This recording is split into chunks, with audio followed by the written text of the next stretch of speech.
When it comes to managing their own money, they shy away. Money touches every part of your life. Pick too much money, you're not the good one. Do something with the money that they have. Lack of money puts you at a disadvantage. Outcome of all of this is money. What do you do with that money? What does money mean to you? Money. Money. Money. Money. Money. Money. Money. Money. Money. Money. Money. Money. Money. Money.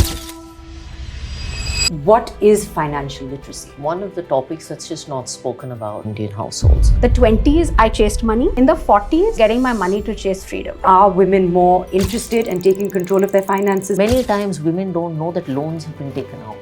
Entrepreneurship could possibly be the slowest way of making money. You can't build a big premium business with a discounted self-worth. This difference between investing and saving. Yeah. So firstly, money should not be scary. Actually, by not investing, you're taking more risk. Break down briefly bonds, equity, shares, stock market, and fixed deposits. Mutual fund is your canteen. Equities is one of the dishes. And SIP is like subscribing to a monthly meal. In today's India, if you have 100 rupees, you have access to financial products. Some basic financial mistakes that women make. Why is financial literacy important for a woman?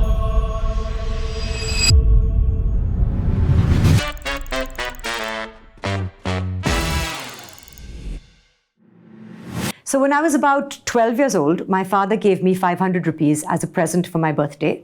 But this is the interesting part. He offered me a choice. I could either spend it however I liked, or I could give that 500 rupees to him, and in return, he would give me 50 rupees every October. I chose the second option because I thought that's what he wanted me to do, and he kept his word. So every year, without fail, I got 50 rupees from him in October. And that small amount, it felt like a lesson in saving and how a small, consistent habit, when compounded over time, grew into something significant. And this exercise taught me the value of saving, the value of planning for the future. And I think that I've been able to carry that mindset with me. Whether it's how I handle my credit card as a debit card, I make sure that my bills are paid on time, or how I would like to be on top, keeping track of my finances. Financial discipline has become a part of who I am today. Women in India have been taking care of their families, running businesses, and managing households for centuries. But when it comes to managing their own money, I think they shy away. So that's what we want to try and change together. Hello and welcome to All About Her, a space where we have honest and meaningful conversations about women's health, wellness, happiness, motherhood, and self-care, and that includes financial well-being. Today's episode is about demystifying money. Saving, spending, investing, all these things, and why it is really never too late to start learning. We have two incredible guests with us today. First up, we have one of the most respected names in India's financial world. She is the MD and the CEO of Edelweiss Mutual Fund.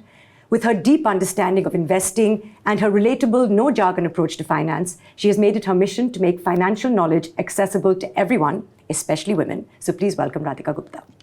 We also have Tejal Bajla with a background in private banking at Morgan Stanley. Tejal blends financial acumen with entrepreneurial grit. Over the past decade, she has built purpose-driven ventures while navigating motherhood, fundraising, and leadership all at once. And today she brings that lived experience to help us understand what true financial agency looks like. Thank you so much to the both of you for being here. I have to confess, I'm very nervous about today's discussion because having been a banker, I feel people expect that I know things about finance, and it'll soon be revealed that I know nothing. Like many people watching, I find the world of finance to be male-driven, to be filled with words I don't understand, and my brain just shuts off and I hand over control to someone else. So I'm hoping that you will help us take back control. I wanted to start with you, Radhika, if I may, and say, of course, we have followed your journey, and we have seen you, I think, break into what is this male-driven world and be one of those few people at the top in a position, a managerial position. Can you tell us a little bit about your relationship with money and how that has evolved today?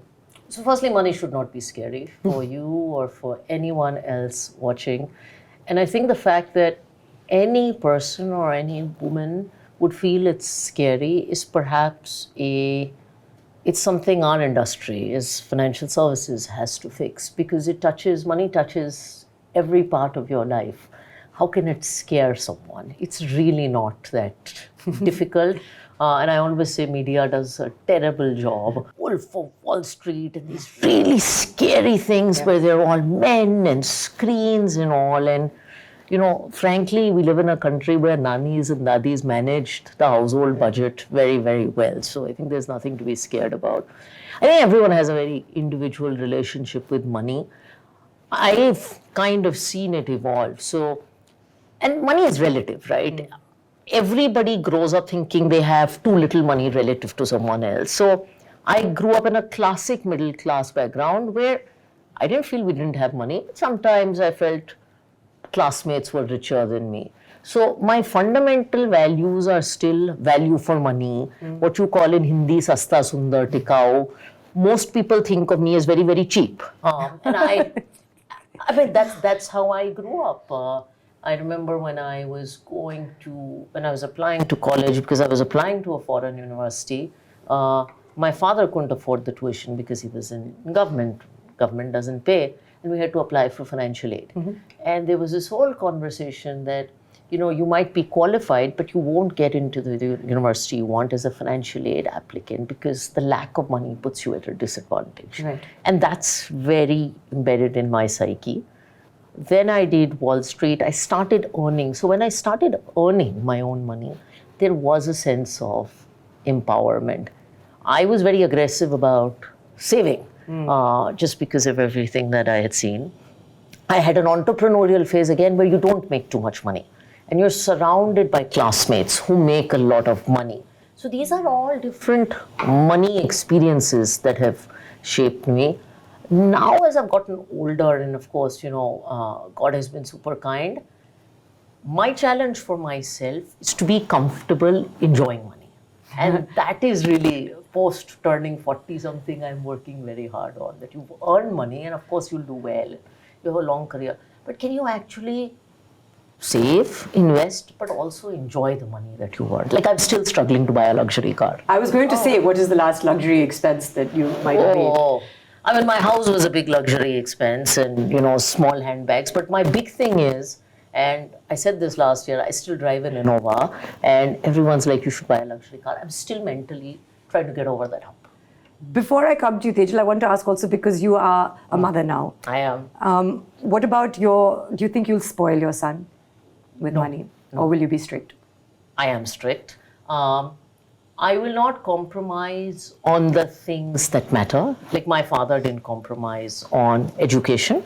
But I will tell you, when he was born, he has a brother who's a year older than him, a cousin. He wore largely old clothes. I didn't splurge on birthday parties and, all this stuff. And I quite frankly find all of it very, very expensive, because in our time we had much simpler parties and much simpler existences. And I kind of find it absurd to pay 3,000 rupees for a kid's Crocs. So no, I don't want to spoil him. I want him to have gratitude. The thought that my husband and I keep wrestling with is, we came from middle class backgrounds, and because there was a little scarcity, there was also a lot of hunger.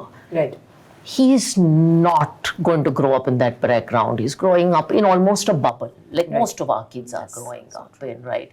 The club, the school, the house, the car. He's actually not growing up in reality. So where will that sense of hunger come from? Where will that sense of hunger come from? And it's okay that he has this, but at least he has to have gratitude for all of this. Right.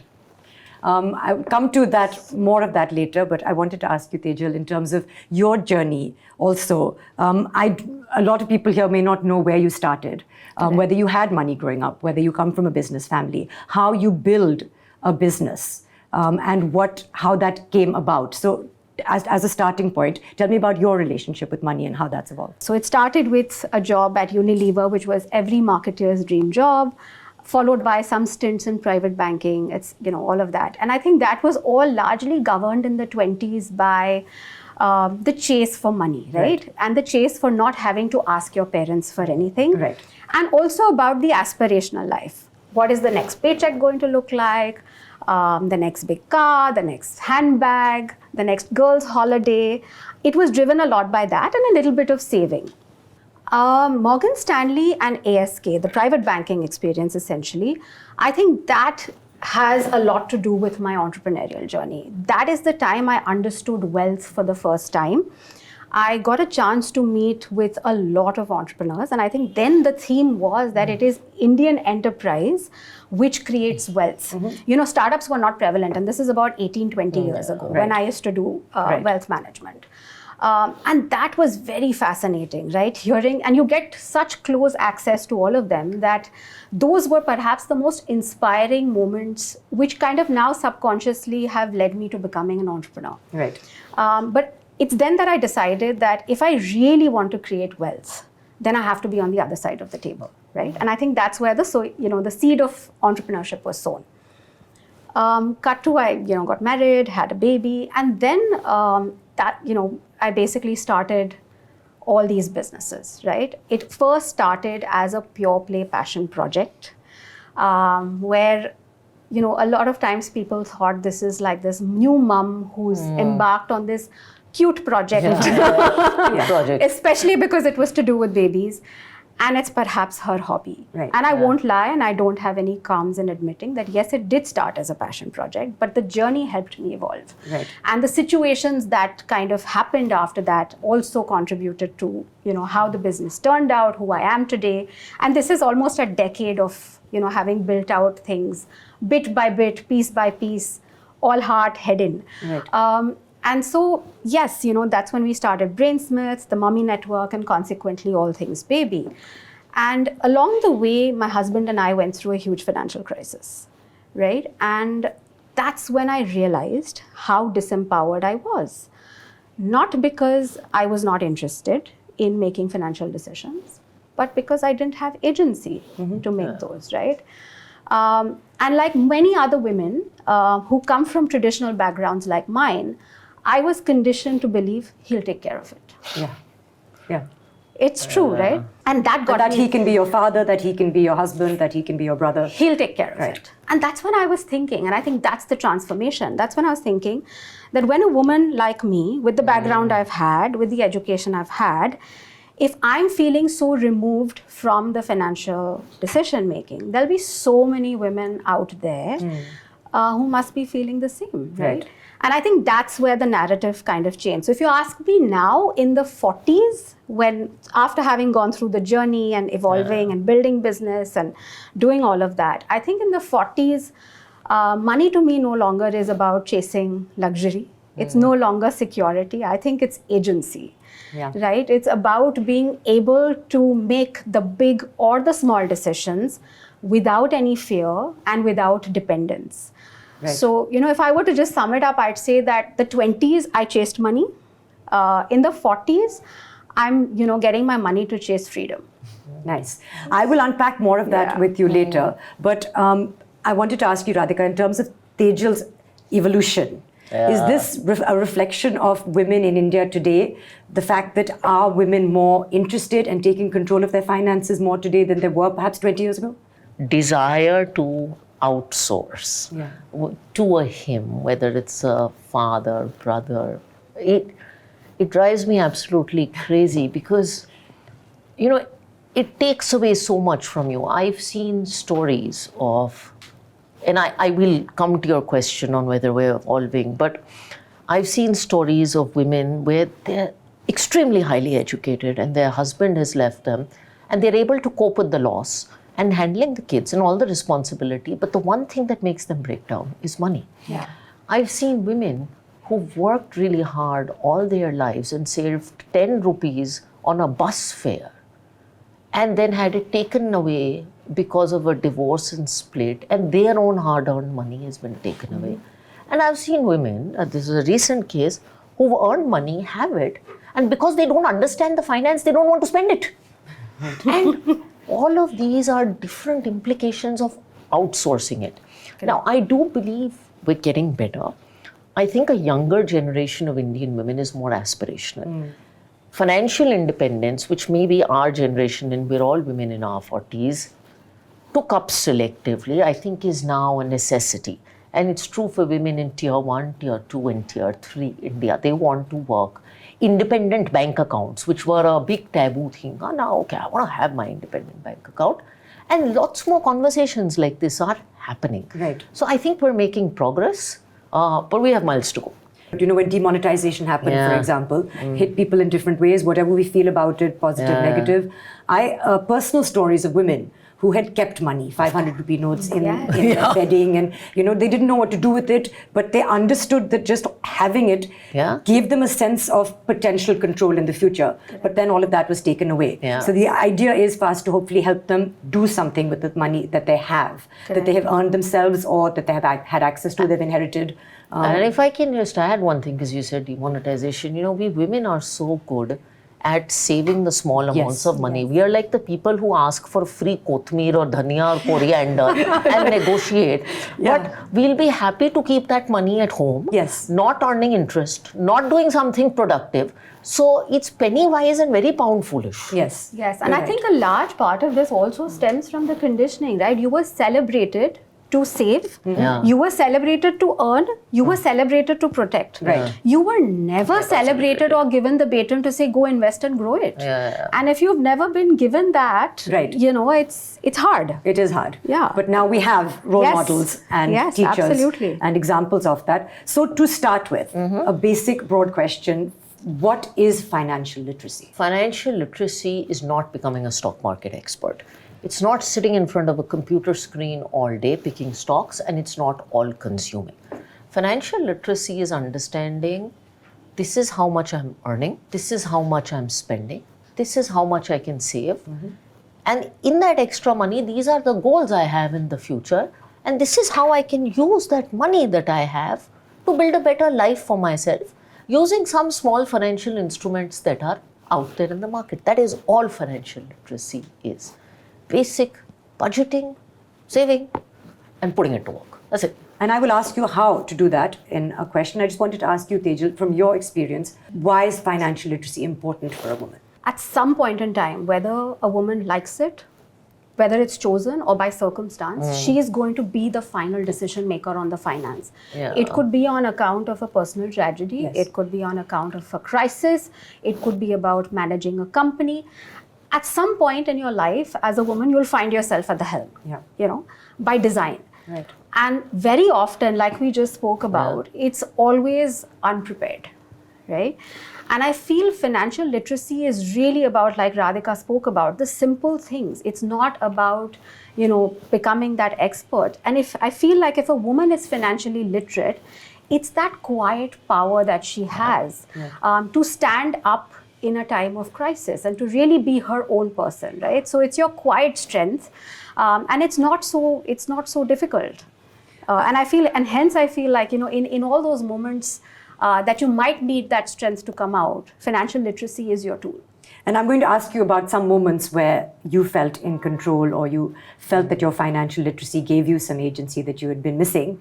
But before that, if I can just ask you, you referred to the fact that this difference between investing and saving. Firstly, why do you think that gap exists? Sometimes I feel like conversations between men and women in a marital situation, for example, there's some ego involved. There's issues of trust. It could be more psychological as well as systemic, but this difference between saving and investing, if you could break down for us, and as to why you think that exists and what we can do to bridge that. Money is one of the topics that's just not spoken about openly in Indian households. It's not spoken between parents and children. It's not spoken between husbands and wife. Very often in our families, when we have a financial crisis, parents hide it from children. There was a movie. Your brother was in that movie. It was Tara Rampam. I remember it. Oh yes, the race car one. Yeah, the race car one, where the parents went through a financial crisis, and the natural instinct is protect the children. Yes. Husband and wife often don't want to have that conversation. And I've met thousands of women across India, across social strata. Their biggest anxiety is, how do I even discuss money with their husband? Absolutely. So we don't have that conversation. Now, what is saving? Saving is, I've earned X rupees, I've spent Y rupees, I've got Z left. I keep it in cash, as you said, with demonetization. Or at best, I keep it in the bank. So whatever money I have, I've just kept it. And saving is, there's nothing bad about saving. Saving is the foundation of investment. So if you don't save, you have nothing to invest, right? So if you don't practice, you can't go out and play. investment is actually going out and playing. It's saying that I can take this money and I work very hard, but I can also make this money work hard. And so investment is a building block of saving. Now, the reason we don't talk about investment as such is because investment involves risk. Yes. Saving is just taking money and putting it in the bank account. So there's Feels safe. It feels safe. It's a warm blanket. But investment involves risk. It involves loss. It involves terminology. It involves all these things. The only thing I would say is that for people who think that saving doesn't involve risk and investing does, if you're not investing, in India, everybody knows prices rise. I don't want to get into technical words, but everybody knows inflation is real. Yes. The cost of a movie ticket or school 30 years ago versus what it is, you know those numbers. Actually, by not investing, you're taking more risk. Yeah. If you just earned 200 rupees, spent 100 rupees, you saved 100 rupees today. Right. And say you kept it under your bed for 10 years. Right. 10 years later, you would also have 100 rupees, Right. correct? Do you think the price of a banana 10 years later is still going to be 5 rupees? Right. I suspect it will be 10. Do you Right. think the price of a child's school would be 5 rupees? I suspect it would be 20. Yeah. I wish it was 20 rupees. I wish it was 20 rupees, whatever it is. Sorry, I kept the number. So your money is eroded in value. Yeah. 10 rupees today or 100 rupees today is not as valuable as 100 Yes. rupees will be. It's so simple to say, but I think just spelling that out also is something basic that people just don't understand. Yes. But as you said, that fear and so many things have to be broken down. You spoke, Tejal, about the sense of agency being so important and how in your 40s that's important to you. But can you take us back to a specific time perhaps in your entrepreneurial journey where you felt a sense of being in control financially and what that meant to you? I talk about it as something that happened very recently, right? And it's a moment that I think has transformed a lot, both for the business and for me personally. So I think this financial control or agency or whatever, being in charge, that moment was really when we first raised our sort of like a large round at All Things Baby. And this was your first? This was our first, after having built it out, ground up through the chaos. How many years ago? 8 years ago. 8 years ago. Right. Bootstrapped through everything, and that first moment when the funds hit the account, right? I think it's not so much about the funds, but the fact that there is somebody, of consequence who believes in the vision, outside of me and my co-founder, and the ability to be able to steer the company and execute the vision as we had planned, right? So I think that was a big moment. For all these years, I think, for a long time, I didn't pay myself a salary, right? Because as women, we were, or actually as founders, and as women, I think it's a bit of both. My co-founder is a man, but we didn't pay ourselves a hefty salary for years because we felt that, good founders reinvest it. I do know this is the question they ask on Shark Tank. Are you going to pay yourself a salary or not? So it is, right? And the right answer is no. There's no right answer actually, right? Yeah. You do what is in the best interest of the business at that point. But for the longest time, we didn't pay ourselves salaries. Yeah. We put it all back in, and we just went all guns blazing trying to build it out. This control or whatever, this moment of transformation came through a lot of things. We were able to pay ourselves out a salary that we had long deserved. And it's not so much again about the money, it's about the sense of accomplishment, the confidence it brings, the clarity, and all of that. And I think that was the moment when I finally felt that I'm back on the steering wheel and it's calm, right? I think any of the control should feel calm. It should not feel loud. And then the people who thought this was a hobby. Yeah, Did you take I'll them out? speak about that. Did you take them out for dinner with your first salary? We'll come to that. We'll come to that. Okay, so Radhika, we have understood that financial literacy is important. Yeah. For somebody who's watching this right now, if they have understood this, but they've never taken control of their finances before, what should be a first step that they could do in this financial self-awareness journey? So first I'd ask them to make a budget. Yes. I would ask, most people don't know what their financial situation is and they're rushing to act. So they think financial literacy means let me start an SIP, let me buy some stocks, and they don't take stock of their current financial position. So I would ask them to open up a laptop and make a spreadsheet of what their financial position is, what their income is, what their expenses are, and what they are actually saving every month. And if they can do this, this is great step one. And if they have any loans, credit cards, liabilities, just make a financial painting of yourself is really step one. So that's important. Once you've got a painting of that, start thinking about what you can save. One question. Yeah. Sorry. In this budget, do you include contingencies, emergencies, Absolutely, absolutely. things that we don't think about? So you think about multiple kinds of expenses. You think about recurring expenses that you absolutely like nobody wants to put their child out of school. Right. You think about discretionary expenses that if times were tough, Yeah. I can move. And then you think about contingencies, health, etc. Yeah. And there are ways to plan around contingencies. For instance, if health is a big issue, then you get insurance. Right. But you basically put down what are my resources, what are my needs, and how do I bridge those needs? And hopefully resources will be greater than needs, so you will have something called savings. Once you've understood what your savings are, and we talked about the difference between savings and investing, then you go to what are your goals? Right. You're saving money not for Soha and Radhika to compete when we're both 80 about who made more money, right? I mean, it's not a contest that you and I want to have. That, oh, you made more money than I did. You made more return. Great. At 80, we both want to feel that we've had a good life, right? Yes. So you write down your goals. Right. What do I want money to achieve? Right. In 1 year. Right. It could be a holiday in 5 years, Yeah. in 10 years.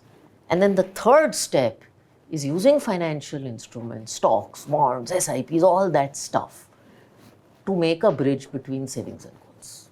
Before we get into the budgeting and where we can invest our money, I wanted to ask you about some of the, if there are, some basic financial mistakes that women make. So we already talked about outsourcing. Yes. As I said, don't do it. It's not worth doing, ladies. You can outsource a lot of other things in life, but this is not one to outsource. The second is just not, as I said, having a clear financial picture of your and your family situation, including the documentation. We talked about the fact that women find themselves in so many eventualities. One practice I would recommend for husband and wife is to write down all the family finances, again in spreadsheets. You'll see I love spreadsheets, but what are the credit cards we have? What are the assets we have? What are the insurance policies we have? Both people need to have access to this information, and I would ideally sit and review it once a quarter. If husband and wife find it overwhelming to do this, I would engage a financial professional. She's been a private banker. There are many financial advisors out there. I would engage help. But just not having this picture as women. Many times women don't know that loans have been taken out in their name.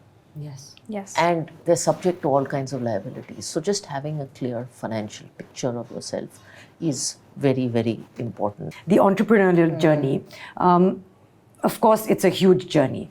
There are many invisible challenges, there are visible ones. One of the ones that people are most concerned with is actually securing funding. When you have a business idea, raising funding. These are conversations that typically women have not had. Correct. So your experience as an entrepreneur in the early days, some mansplaining? I think I lot of can call a mansplaining. lot of it. No. I mean, okay, I'm going to be very honest and real about this, right? Lots of episodes like that, especially through the fundraising journey. And it boils down to a couple of things. It's really about, when, like I told you before, when a mother starts a business in the baby space, it's cute. Yes. So I got a lot of that, passion project, cute, all of that. And then, also when we were on the road, and I have a co-founder, his name is Akshay, and we've both built this business ground up together along with the team and everybody else who helped us in the early days. And I remember having this, and we used to kind of divide and conquer always. And I have this explicit memory of this really amazing pitch that I was making, and I was solo. And it was going really well, and I saw that, everyone was getting really interested in asking the questions, things like that. And then in the conversation, I said, and I have a co-founder, and, his name is Akshay. And it basically hit home saying, oh, there's a man also. And I started, it's this very invisible skepticism or that energy, but the energy had shifted. Suddenly, the business was more exciting. The pitch was, more exciting. The energy in the room had shifted. All of that happened. So that was one, sort of experience that has stayed. Right. The other time, I've also had this, sort of challenge where somebody asked me, you couldn't have done all of this on your own. And you can't possibly run this on your own. And of course, I haven't built it on my own. There's been a co-founder. We've brought complementary strengths to the table. There's been a team. There's been right place, right time, But these are not destiny. questions men are asked ever. Yeah, and I'm thinking, would you have asked Akshay this question? Did you do this alone? Or who's looking after the children while you're at work? I've not got that, thankfully. I've not got that. As a young mother, as a Yeah. mother to a young child. I get this when because I travel a ton. We have Yeah, branches correct. everywhere, and so they'll get this question: "Oh, you're traveling? बच्चे को कौन देख रहा है?" I'm Right. like, my husband's also in finance. Nobody asks Nobody him, "You're asks. traveling? बच्चे को कौन देख रहा है?" How do you How do you respond to are you that? kind? Yeah. Are you sensitive? Or are you dismissive? I've become less kind, but I've become more firm yet more polite over the years. So I usually say my husband's looking after them, and we Oh have my a God. policy that we don't leave the kid alone at night. So either I or him do it, and we have something called calendars. Amazing. Yeah. Because you can't Of ask me this course. question. Yeah. It's Would you not- have asked my husband this? No, No, right? exactly. No never way. asked him. Yeah. And my husband is an amazing father, but he'll do two things, and then everyone will be like, he's such a hands-on father. I I've feel ever you. heard someone say she's such a hands-on mother. No, exactly. I Nothing know. is ever enough. Nothing. I know. Yeah. Of course, But I know, don't take away from your story. Everything was inverse for me because my father was an athlete who retired by the time he was, by the time I was born, certainly, by the time my brother was born even. So my Right. mother was the one at work. So and I think that's also very formative for you. What you Correct. see when you're growing Yes, up. You what's see your being mother going to modeled. work, Yeah. your mother misses birthday parties. So as you raise your children, you're not you don't feel that sense of, so I tell Ninna, and I used to tell her, I'm so sorry I have to go to work and I'm so sorry. And now I say, I'm not sorry because I really enjoy what I'm doing. So I'm very happy going out the door and I hope one day you find something that you're equally passionate about and I'll see you tomorrow. And this is the best modeling you can do for her, right? I think these narratives need to change at home first. Right. We talked about funding challenges, but what about pricing? You made a reference to paying yourself or not paying yourself and how that goes down. So I think with women, there are a couple of invisible challenges. I feel like first is, and it all stems out of a sense of self-worth, right? Or the syndrome, as we call it. And the first one is really about paying yourself, whether it's in a corporate setup, whether it's as an entrepreneur, it's about asking for more. I think women tend to shy away from these conversations because our conditioning has been so about trying to gain that credibility. So we'll end up overworking to prove our self-worth. And so many such situations, right? So I think one of the blind spots is really, what is your worth and how much are you paying yourself or getting paid? Yeah. The second is, I think for women, not participating in equity conversations, right? Especially when you're running a business because at the end of the day, the cap table, besides money, is your voice in the business. Right. And very often... those are the rights that come with the equity that you have. Yeah, that is, especially in the startup, the amount of equity you own is the amount of voice and control you have. Absolutely. And if you've shied away from that conversation early on, or if you've outsourced it, like Radhika says, to an advisor or to somebody else, because we tend to shy away from it. Yes. Then you've lost your voice. And honestly, equity is the only way to create long-term wealth for women, right? Or for any entrepreneur, right? So I think that's the second blind spot, which I noticed. We shrink in rooms where there are financial conversations. Absolutely. And the third I feel is, this whole pricing, where it's about if you don't value what you bring to the table, your brand, your business, and attach a premium to it, then the world is going to mirror the same thing. Yes. Right? And that is, it's almost like it daunted me one day saying, you can't build a big premium business with a discounted self-worth. Right. What was that like for you, Radhika, in terms of for yourself and for the environment that you are in? Watching this, we've talked also about the fact that women are in less than 10% are in managerial positions in finance. They struggle to ask for money, salary raises, finding their voice. Some mistakes that they might make in their journeys as young entrepreneurs, some things that you might have seen or experienced yourself. Look, I've written this in Limitless, but I think women have a troubled relationship with two things. One is with ambition, and second is with asking, right? So we are taught to curtail ambition. Now, whether you're running a startup or you're an actor or you're working in a corporate setup, it doesn't matter what you're doing. You know, there's a saying that if you ask for the sky, then you might get halfway to the stars. Correct. I absolutely believe that. So you have to think big, you have to talk big. And you'll see so many men, and it's not to their discredit, come into conversations and paint a really big picture of this business. And then the woman will be scared to use her voice and sound small. And no one, if you're an entrepreneur, if you're an employee, is going to buy the story of someone who's thinking small and talking small. Right. So Yes. having ambition and having the ability to articulate that ambition, whether it's the size of funding you want to raise, whether it's a project you want, whether it's a promotion you want, whether it's saying that, you know, I'm a line employee in Delhi, but I aspire to be the CEO, and go out and say it, because your ambitions, your career is your responsibility. It's no one else's responsibility, and there's no marks for being the good soldier in the room who says someone will notice my work and just give me what I deserve. Nobody does that. Right. Yeah. You got to do it for yourself. And Right. then the second is this whole asking. And again, I've become notorious for talking about the importance of asking. But I really think women don't ask, not only for money. Money to definitely, but even for other things. things, Because we're scared of rejection. Yes. And my point is, what the worst case is, they'll say no. It was in a no anyway, right? Right. So, So you're not what's worse the off. risk reward? I'm a risk reward person. What's the downside to asking? That your pride, your ego takes a There is little no hit. ego, Yeah. right? I mean, the first thing I learned as an entrepreneur was put your ego in a cup and then throw the cup and walk all over it. Maybe So not this one, but not the cup. I won't throw the cup. Ideally a glass cup. Yeah. But yeah, get the ego out of the window and ask. Have those tough and have sensible negotiation conversations. So I have a lot of compensation conversations. I invest in companies. I invest in women-backed startups. Nobody likes unrealistic and stupid asks, but justified, sensible asks with data. If you think you're getting underpaid versus others who are your counterparts, come with data. Right. Show your value. Right.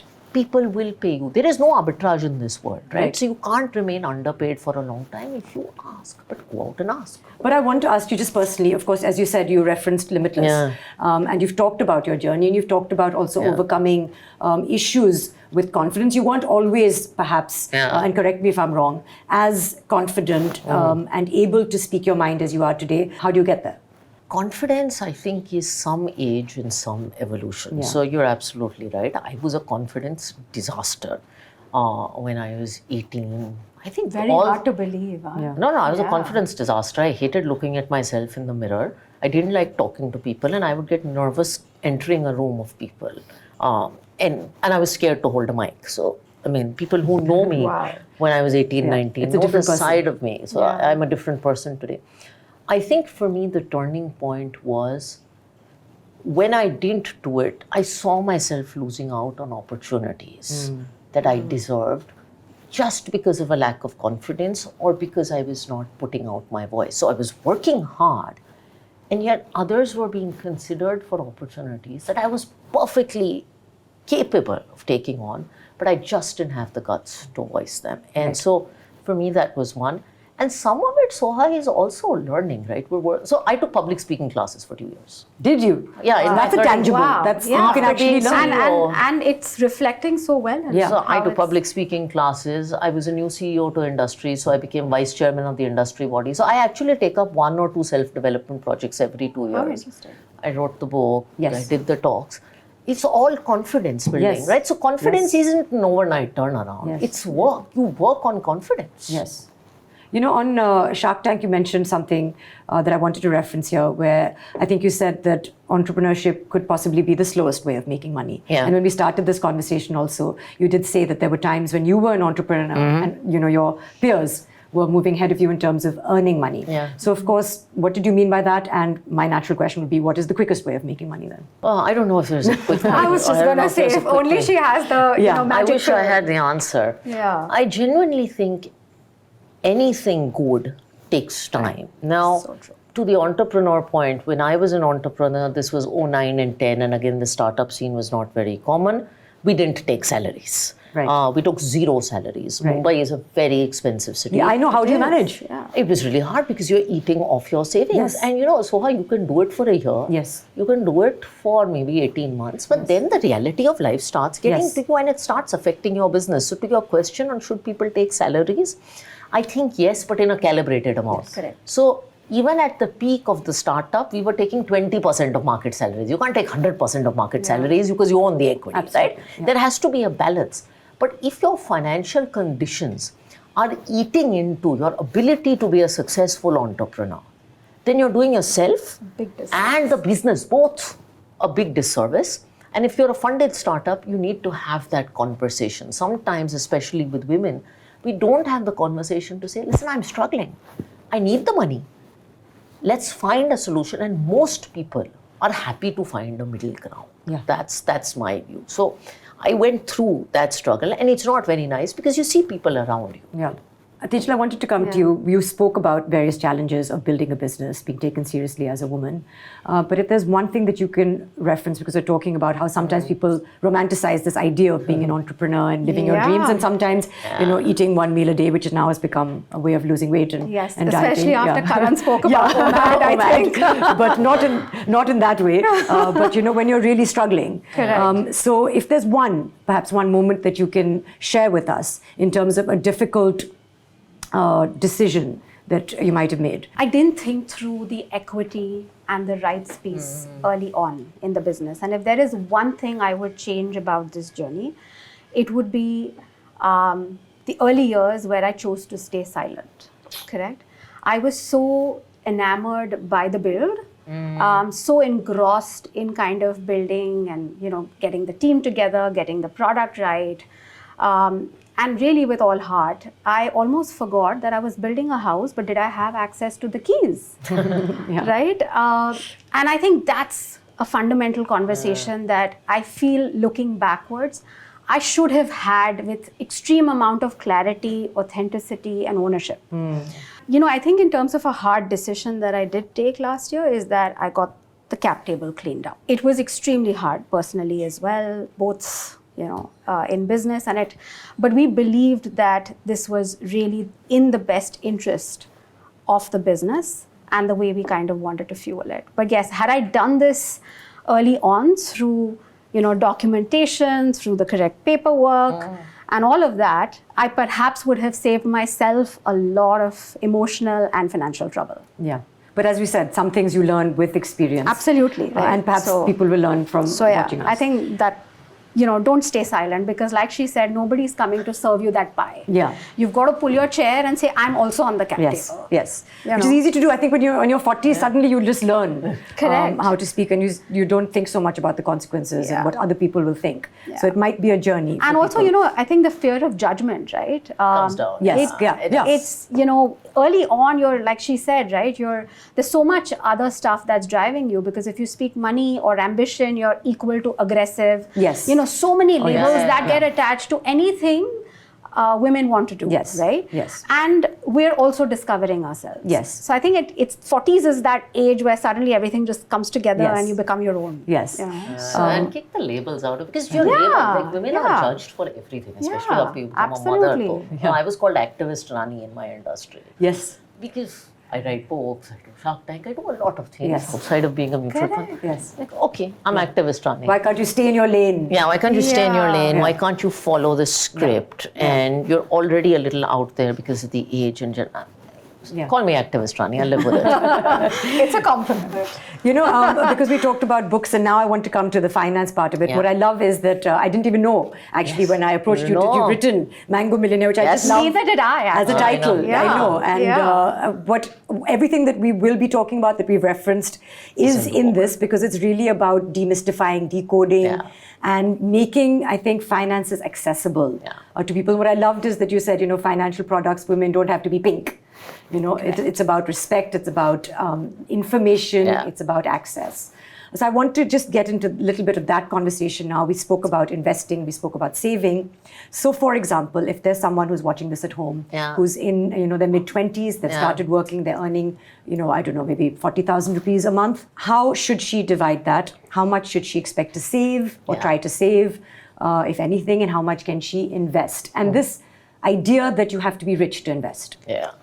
And there's this big myth that I'll start investing when I have the money. Yes. And the reason the book is called Mango Millionaire is, again, it came from the movie Love Aajkal. Also with my brother. With your brother. This is all coincidence. I love to movies. And I love movies. Yeah. And he had this line where he talked about Aam Janta and how Aam Janta doesn't want Mango to... people. Yeah, mango people. So this is Mango Millionaire. Yes. So there's actually a reference to that movie and there. But it's for the ordinary person. Because in today's India, if you have 100 rupees, you have access to financial products. So cut out the myths that you need a lot of money to start investing, or that you need a lot of time to start investing. So investing is for the mango person. But this is news to so many people right now. Friends of mine who feel that they might be earning more than 40,000 rupees and they feel like they don't know how to start investing. Today you can start an investment at 100 rupees a month. So let's go to your 40,000 rupee case.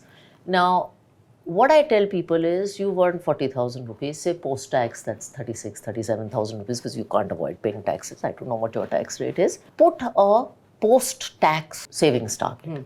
Some money after paying taxes and whatever mandatory deductions that you will save.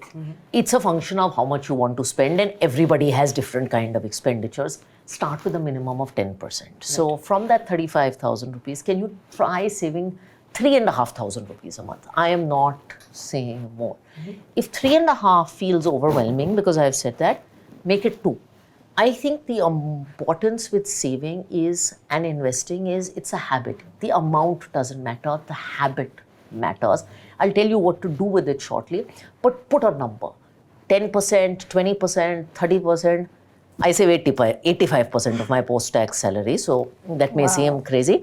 Everyone doesn't have to be at 85%, but by putting a number down, you maintain discipline about your expenses. And you'll start feeling proud about that amount.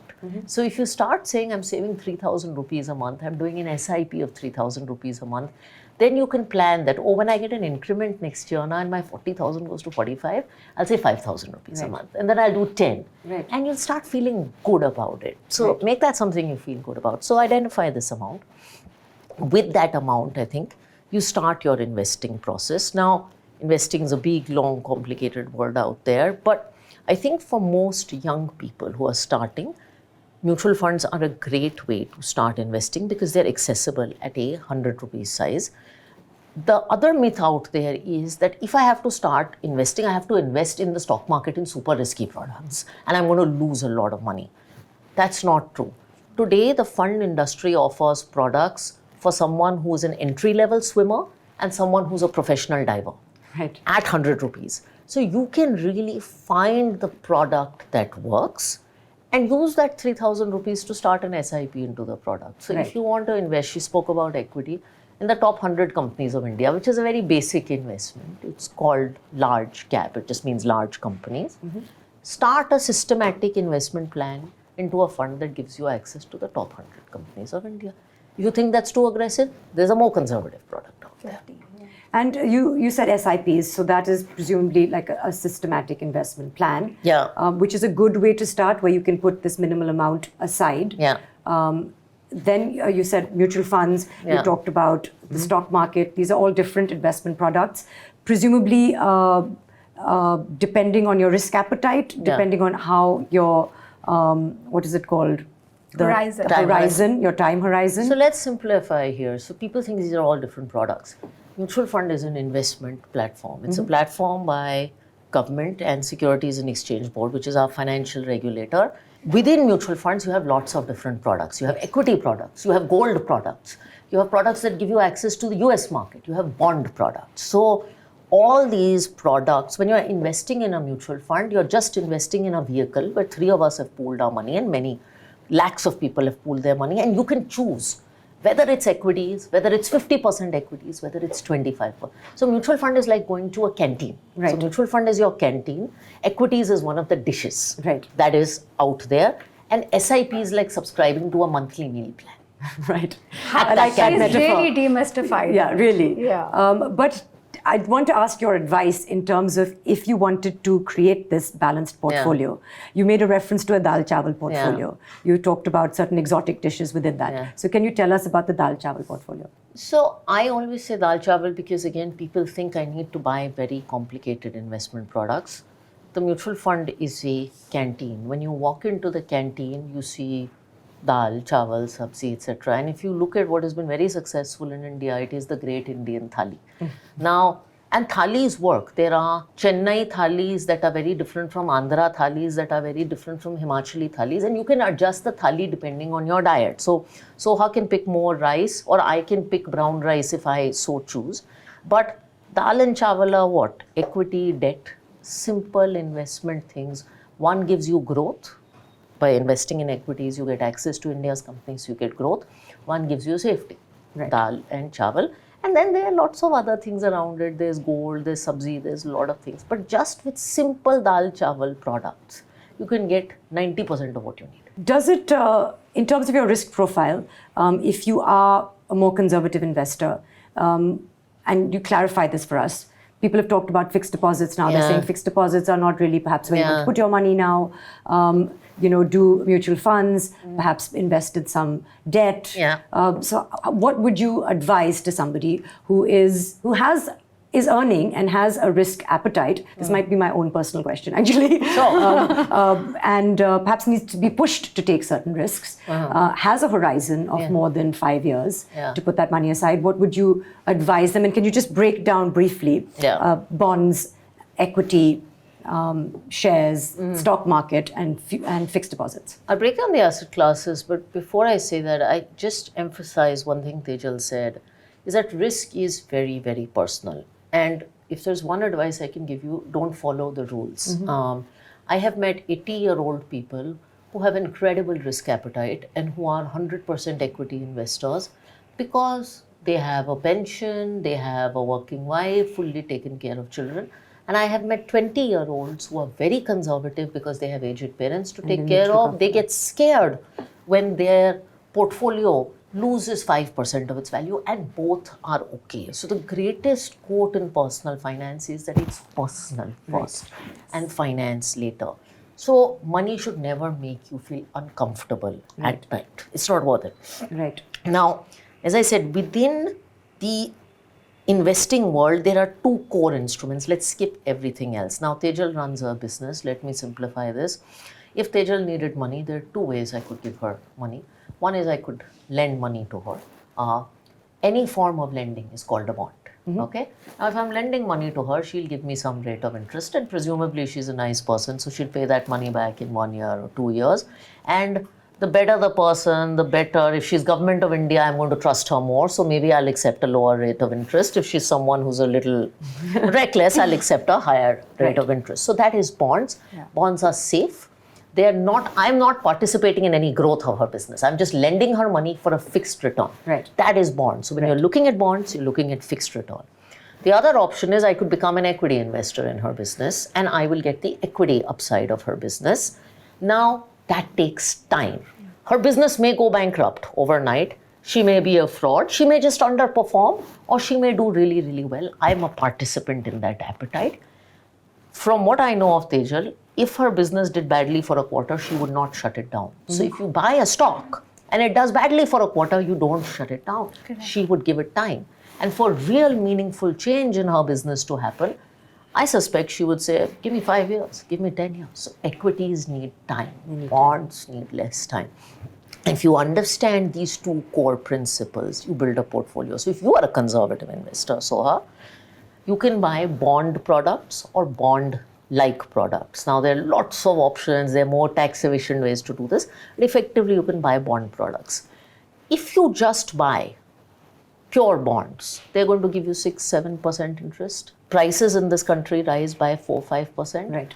You're not going to be able to beat inflation. Right. So even the most conservative investor needs a little bit of dose of equity. Right. The call you have to take is how much dal and how much chawal. So Right. you as Soha, as a very conservative investor, I might say, Soha, you do 70% bonds and 30% equity.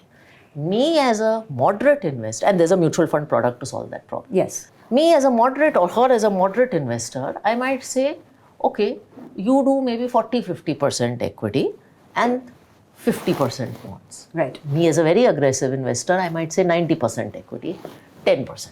Right. And so that's how you use these two Lego building blocks to build differently. And a little reference to reference, diversification yeah. within that.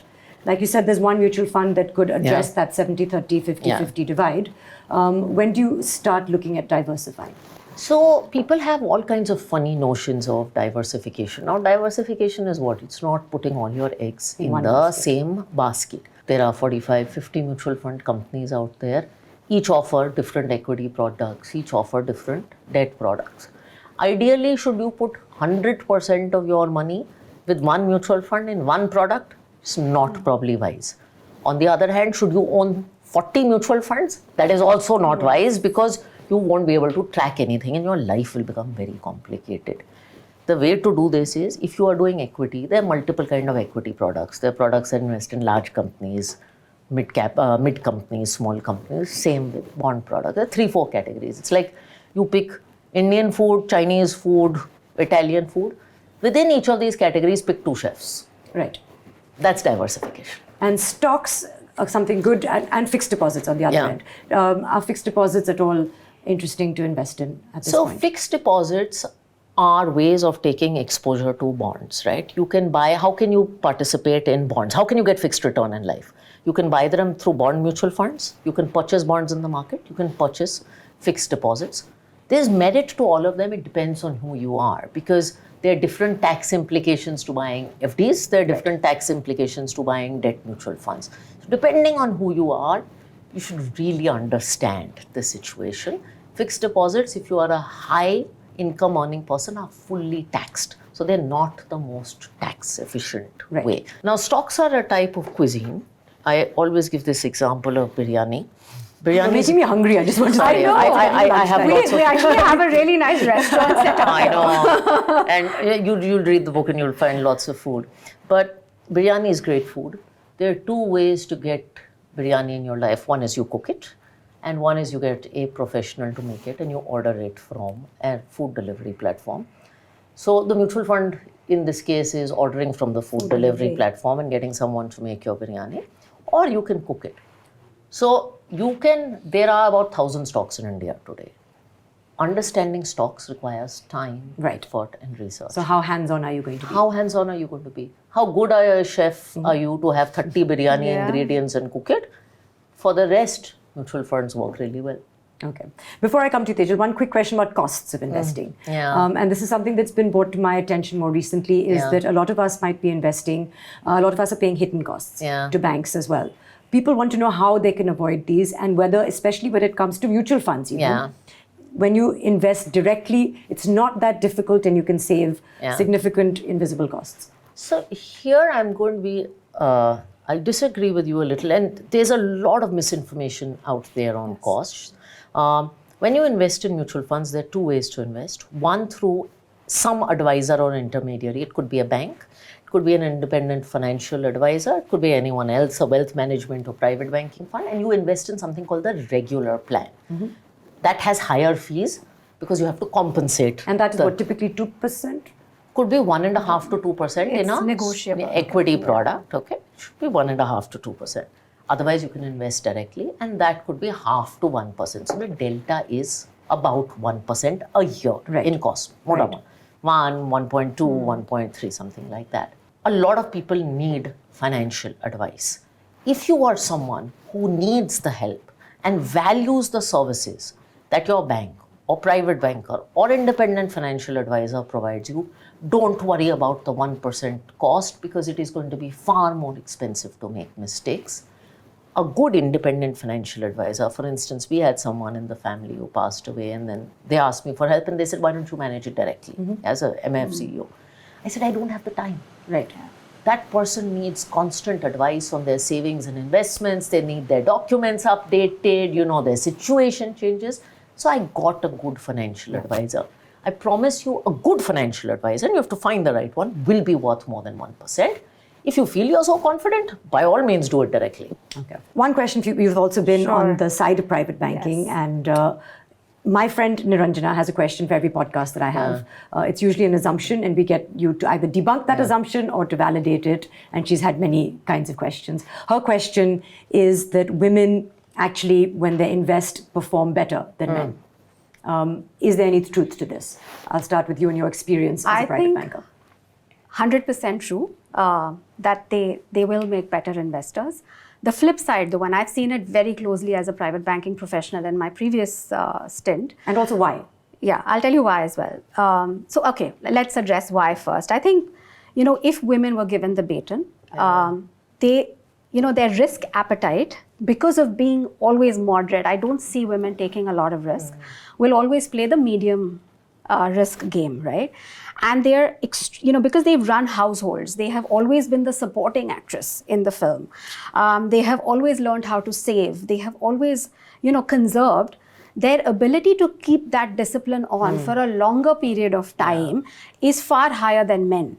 And sometimes in life, I feel it's not about the riskier investment, but it's about the longevity and the compounding, and the discipline that actually gives the returns, right? So I think women, because of who they are, inherently will do a much better job. That's how I see it. But conversely, in my experience, I've seen in the wealthiest families of India, I have yet to meet a woman who was making the family office decisions, right?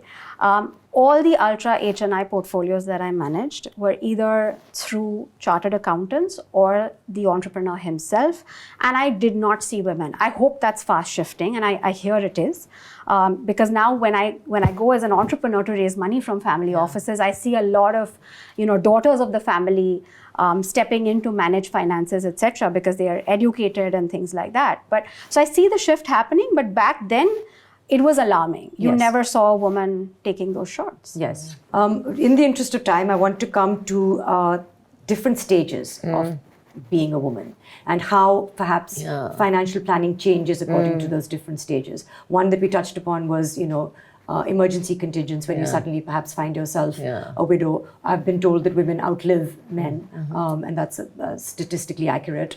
When you're a student, and then also very interestingly, when you get married. And suddenly, like you alluded to the fact that makes me think that perhaps there should be, in your mind, full financial transparency between husband and wife, and that's very important to have. I feel like a lot of people don't. So if you could briefly touch on the different stages that we could plan our finances according to when we're a student, when we get married, when we retire. Sure. So I'll break this into 3 life stages. I would call it the 20s and early 30s when you're just starting to work. And I think that stage should be focused on building savings and investing habits. You don't have so many goals when you are unmarried, but the ability to just get your financial education in place, understand, have those SIPs set up, increase that post-tax savings amount that I talked about, that 10 to 20%. Build that corpus when you don't have liabilities. It's actually much easier to build the corpus. So just build good financial habits is your goal in your 20s. And if you can start it in your 20s, it's great because if you make mistakes, you'll make it on smaller amounts of money. Yes. So, it's better to make mistakes on the training ground than in the battlefield, right? So I think that's what your 20s should be about. As far as marriage, I think you should have important financial conversations. Families have so many conversations and couples have so many conversations on values. What about money values? Yes. Are we going to have shared bank accounts? How are we going to pay for common expenses? What if both people are salaried and one person turns entrepreneur and may not have income for 4 or 5 years? Raise these questions. Are we going to invest together? Are we going to invest separately? I think that's important. Your second life stage, I would say, is your 30s and 40s when your career is soaring, you've got more income, but you've got more goals. And there, I think you need to be a lot more thoughtful in how you save and invest. You've got to be then you need to start mapping those goals. Right. What do I need to do in 1 year? What do I need to do in 3 years? What do I need to do in 5 years?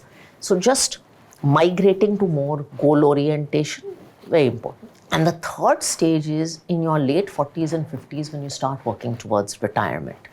There, I think you need to tighten the amount of corpus you have and plan for how post 50 or 60 or whenever you want to retire, you're going to have recurring income. And I think that phase can be the most empowering phase if done correctly.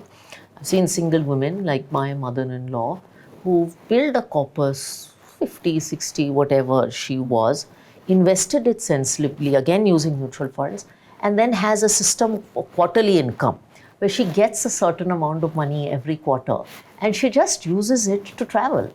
And so it was really funny that she loves to travel. So she was in Japan and one of her classmates asked her, how are you funding this? Your sons must be doing this. And she's like, no, my mutual funds fund my travel, not my sons. How amazing. And it's such an empowering. So you said maybe 50 is the right time to start. Late 40s or 50s is the time to start thinking about retirement. And then you can execute it when you're 60, 65, whenever you need. Because that has to be the goal, I think, to be able to make your own choices and not to have to potentially lean on someone else. There's this great word, Atmanirbharta. Yeah. That should be your retirement. Your third innings in life should be your most beautiful one. Yes. In this podcast, we talked about how you can achieve that through your physical fitness, through your nutrition, and then so importantly, to plan through your finances. I just wanted to ask you also in terms of, we've talked about being married. We're all married women here. You also were an entrepreneur. Did you have that conversation with your husband in terms of transparency? And when you became an entrepreneur, and when you weren't, paying yourself, for example, in the beginning? Yes, we did. But not. Do you have a joint bank account? Yeah. So I Both think, of you? Yes. I'll come to you first. Yes. So yes, there was transparency for sure. And I wouldn't say that we had very many conversations because it's still taboo in certain ways. And also I'm married to a Marwadi family, right? So if you speak too much money, then you're not the good one. Right. You're often at the risk of being judged. Right. So I think those were early times. Now things have shifted. And I think here's my take on joint accounts, right? I think it's great to have shared goals, shared vision, shared dreams, shared investments. It's all beautiful. But as a woman, I feel you must also have personal agency, right? Yeah. So you must have a parallel setup. And I think this is what I would tell any woman. And the parallel setup is not to divide, right? It is really to have the power to make choices and for your own dignity.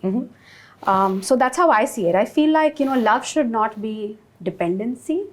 And, financial independence should be the theme. And it should be governed by, the freedom to exercise choices. How did you approach this with your husband, if I may? So we had, look, it's a little easier because both of us are finance professionals and we always were finance professionals. We had a lot of conversations and we got married very young, 24. And we were dating since we were 20, 21. But we had these conversations even when we were dating about our future life, our shared values around money.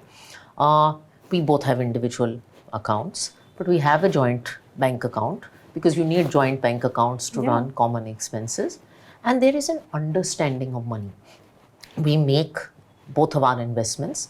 We talk together about our investments because I learned from him and he learns from me. And he's great at spreadsheets and, documenting stuff. We actually have a family investment policy document that we write. What do we want with our money? What kind of products will we buy? How often will we review? What is success for us? Again, I'm a huge believer in documentation. Write down your family investment charter. Yes. And now we have shared goals for our son. So our son has his own bank account. He has his own SIP and we're building for his education. So imagine, and your son is 3. So we started this when he was 4 months. When he was 4 months. So you can start early and start putting that money away. And then it's not such a big burden, when it comes to that age. Yeah. I want to talk a little bit because you are also women and this is called All About Her in terms of the work-life balance. Is that a conversation? Is it something you think about? Is it something you get worried or by? You said you travel a lot and you have a very young child. Now the question is not who's looking after your son while you're here at all. It's just in terms of our own conditioning and our guilt and our for me, I want to do everything. Yeah. And I'm a perfectionist, and I feel nobody will be able to feed her as well as I do. Nobody will be able to put her to bed as well as I will. And a little bit of trust in terms of not trusting anybody really with my child, which I've worked on and I've got to now that she's 7. And I understand delegation and trusting and acceptance of certain things may things not work going out. according to your perfect plan. Yeah, you know, something's got to give, I think. You want to take that first, or I can? I mean, also because you're new to this. Yeah. No, I am. And I was terrified. I was scared so much because I became a mother late, right? Yes. I became a mother at 38. Yes. There are not too many sitting CEOs in India who are pregnant and have kids because people have kids earlier. And it's a little trickier being a CEO of a large company because with an entrepreneur, you still have a little more control over your schedule. Yes. So people scared me and told me my life would be over. Is that why you had a child later? No, I didn't have a child later. I had multiple miscarriages and then I went through a phase, and I've talked about all of this. It's reasonably public. So I had a child late and I was terrified. And the baby groups made me even more scared because those mommies made me realize I had no idea what I was doing and like what nail clipper to buy and what party to plan. Scared and I Maybe we need to do a demystifying mom. Those mommy groups are very scary. They're worse than the finance one. Okay? We should talk. But I've realized that it can all be worked out. You don't need to have a plan in place, but you need to have, I think, one, some sense of confidence कि हो जाएगा. Yes. Second, the ability to ask for help. You are not super mom, super wife, super CEO. You're none of that. Okay? You go out and ask for help. And that came to you naturally.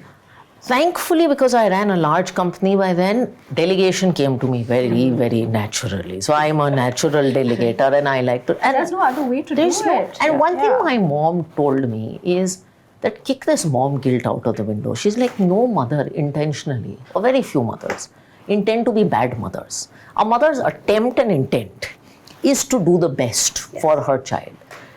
She may not be able to do it all the time, but her intent is in the right place. So be kind to yourself, be happy.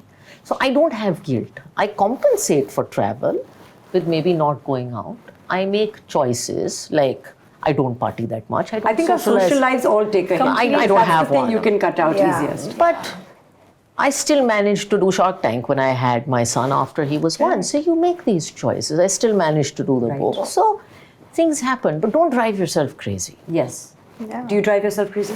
I used to, but I think I've also found some balance to the rhythm. And I think balance is highly overrated, right? It's very different for different people. It doesn't even truly exist. Yeah, Right? I think, and I think I've kind of figured out that you can have it all, but just not all together, right? Yeah.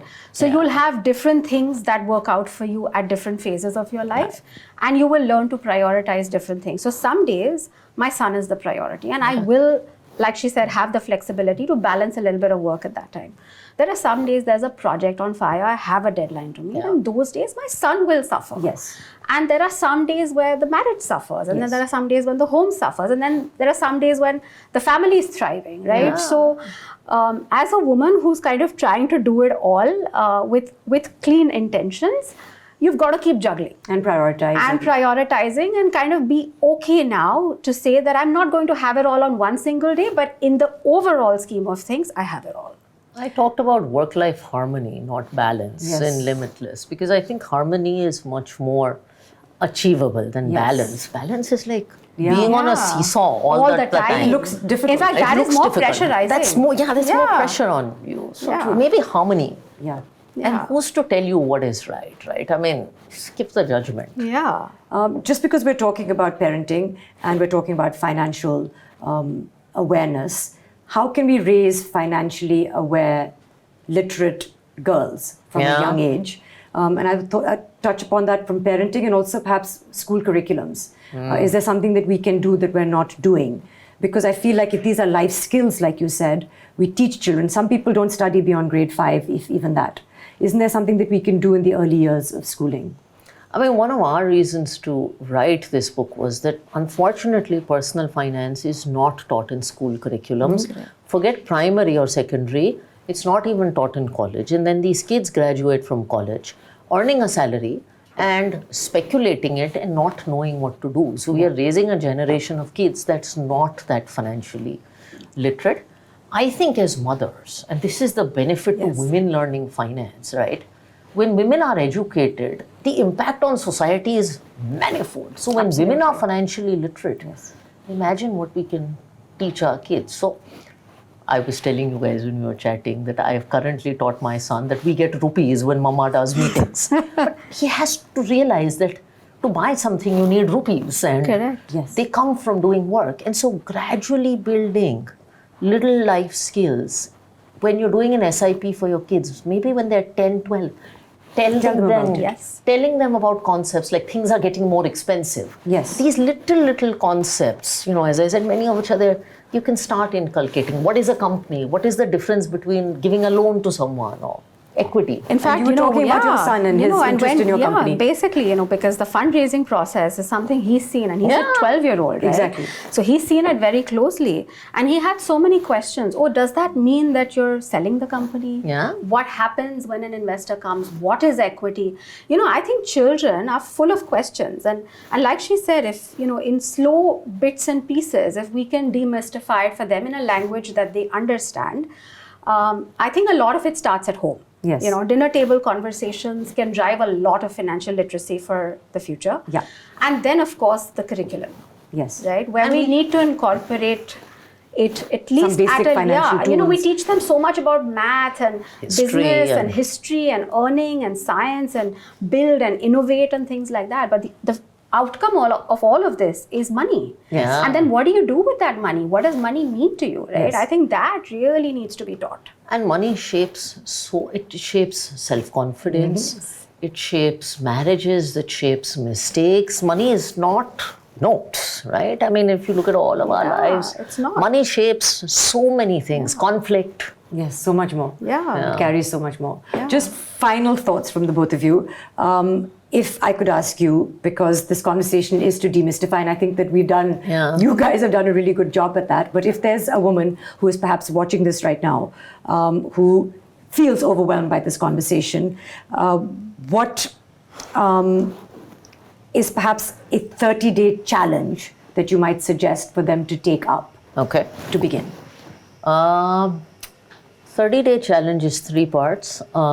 One, just write down your whole financial situation. You can do that in 30 days. That's pretty easy. Actually, you can do that in week 1. Second is, if there are existing money things that are happening, have the courage to talk to your spouse or someone. And third, please go read this book. It's not a plug in the book. It'll just give you the information on the basics of investing. And if there's a fourth one, then start. Even if you take 100 rupees that you are going to spend on coffee, 100 rupees and invest it, you've made huge progress at the end of 30 days. That's not tough at all. That's not tough. 100 rupees. Yes. Tejal, just a final parting word for you. Is there one piece of advice that you would like to give your younger self? I want to tell myself that eventually everything works out, and you don't have to fret over the small things. Yeah. And I think I also want to tell myself that no matter how much you've second-guessed yourself, momentum is really what brings the confidence, right? So every time I have waited for something to happen, I shouldn't have. I should have just started it. Right. And I think that's what I would like to tell everyone else, whether it is in business, whether it is in life, whether it is in investing. I think making a start is everything, because you've signaled to your brain that it's in motion. Yes. And then you will navigate and find a path, right? Yes. So if I were to tell my younger self something, I would have said, don't wait for the right opportunity. It's, you just put things into momentum and they will flow. I want to say thank you to the both of you. I think one reason why people don't do things is because they are apprehensive to be the first. Yeah. And we don't have many role models in this field. We discussed that in the beginning, only less than 10% being in top positions. But now that is changing. And I think both of you have really not only demystified, but also just by being here and doing what you do, served as role models, which will make it much easier for people to demand those higher salaries, to give themselves self-value, to build that business, to budget, and to take that 100 rupees and to put it in the right place. So thank you so much for being here today. Thank you. What Thank a you. wonderful That was conversation. lovely. Yes. Thank you. Thank you. So that brings us to the end of, I think, a really in-depth, insightful episode where I've learned so much. And I think that is one takeaway that I have. It's that financial literacy is not about numbers. It's not about jargon. It's really about choices. It's about independence. It's about having agency, and it's about having peace of mind. So whether you're a student just starting out, whether you're a homemaker managing a household, or whether you're an entrepreneur building a dream, understanding money is crucial for you, because every woman deserves the confidence to take charge of her finances. Every woman deserves to have the ability to make informed decisions and to secure her future. Tejal, thank you for sharing your inspiring journey, especially, I think, some more challenging aspects of being an entrepreneur. It's a reminder that every woman can truly build something of her own. And Radhika, your very clear, very practical insights, I think, will make finance feel far less daunting and more doable. So until next time, please do stay informed, do stay healthy, and we will see you in the next episode.